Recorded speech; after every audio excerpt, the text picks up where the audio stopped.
मी आपल्याशी आता फक्त एक 5-6 मिनटं बोलण्यासाठी आलोय आणि मला आज मला पत्रकारांचे मला फोन आले आणि त्याच्यावर त्यांनी मी याच्यावरती प्रतिक्रिया द्यावी म्हणून मला सांगण्यात आलं.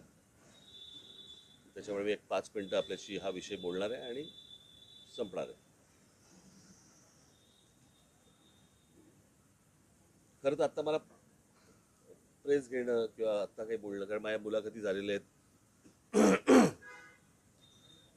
सभा झालेल्या आहेत, भाषणं झालेली आहेत, त्याच्यामधनं अनेक गोष्टी मी बोललेलो आहे. परंतु काल आमची जिथे सभा झाली शिवतीर्थावरती, तिथेच काल देवेंद्र फडणवीस आणि एकनाथ शिंदे आणि बाकी सगळ्या मंडळींची एक सभा झाली आणि त्याच्यामध्ये देवेंद्र फडणवीस असं म्हणाले की राज ठाकरे जे गौतम अदानीबद्दल जे बोललेले आहेत, तर त्याच्यामध्ये मग त्यांनी टाटा, अंबानी आणि इतर सगळ्या उद्योगपतींचा पण विषय काढला आणि त्या उद्योगपतींचं देखील ग्रोथ झालेली आहे अशा प्रकारे त्यांनी गोष्ट सांगितली. मुळात मी माझ्या भाषणामध्ये पण मी ही गोष्ट सांगितली होती, हा विषय कुठच्या उद्योगपतीच्या विरोधातला किंवा उद्योग समूह किंवा उद्योग येऊ नयेत याच्या विरोधातला हा विषय नाही आहे.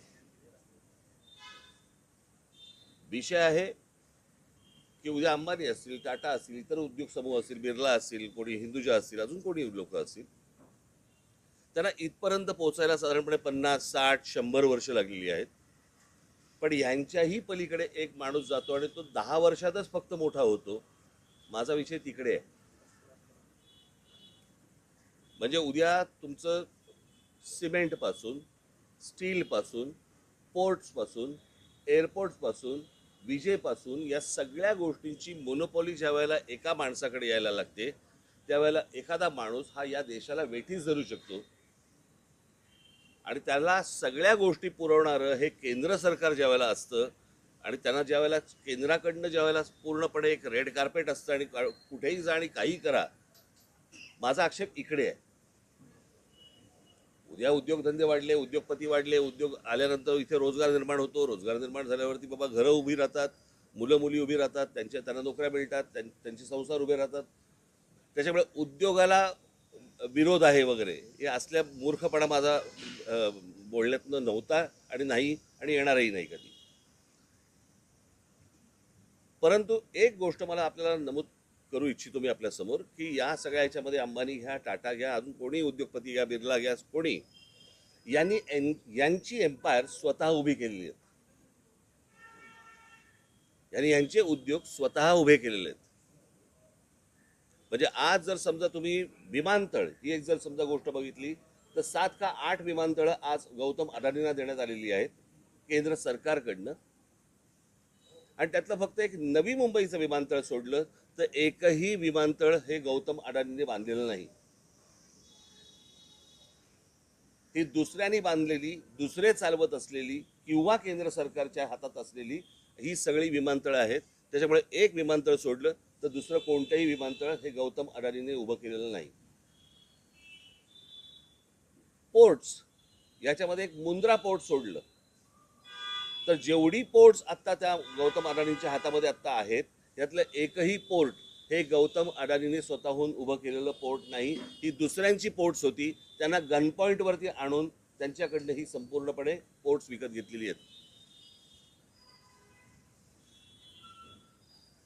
ज्या व्यवसायामध्ये गौतम अदानी कधीही नव्हते तो सिमेंटचा व्यवसाय, ज्याच्यामध्ये ते कधीही नव्हते, याच्यामध्ये ते अल्ट्राटेक आणि अंबुजा आणि इतर ज्या काही कंपन्या आहेत या विकत घेऊन हा माणूस आज या क्षणाला 2 नंबरला सिमेंटच्या व्यवसायामध्ये गेलेला आहे. आज बिर्ला 1 नंबरला आहे, 2 नंबरला हा. गेल्या 10 वर्षामध्ये एक माणूस सिमेंटच्या व्यवसायामध्ये 2 नंबरला जातो, दुसऱ्यांचे व्यवसाय खेचून, दुसऱ्यांचे व्यवसाय हातामध्ये घेऊन. पॉवरचं पण तसंच आहे, स्टीलचं पण तसंच आहे, अनेक उद्योग तसे आहेत. सो मला फक्त मुख्यमंत्र्यांना सांगायचं आहे की हा विषय हा कोणाच्या ग्रोथचा नाही आहे. ग्रोथ कशी होतीये, स्वतः उद्योगपतीची वाढ कशी होते, तर ती वाढ मला असं वाटतं समजून घेणं हे गरजेचं आहे. देशातल्या प्रत्येक नागरिकाने समजून घेणं गरजेचं आहे. उद्या हा एकच माणूस या देशाला वेठीस धरू शकतो. याचं उत्तम उदाहरण जर समजा आता आपल्याला बघायचं असेल तर जे या देशामध्ये आता इंडिगोने केलं, संपूर्ण सगळा देश अख्खा स्टँड स्टिलवरती आणला आणि सगळी विमानतळं ज्यावेळेला आज बंद झाली, 65% आज हवाई वाहतूक ही एकट्या इंडिगोकडे देण्यात आली आणि त्याच्यातनं एका एअरलाईनने व्यवसाय बंद केल्यानंतर किंवा ठप्प केल्यानंतर देशाचे काय हाल होतात हे आपण पाहिले.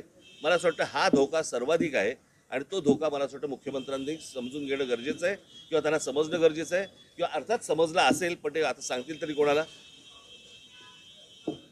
तर ही गोष्ट प्रामुख्याने मला असं वाटतं की लोकांसमोर जाणं गरजेचं होतं.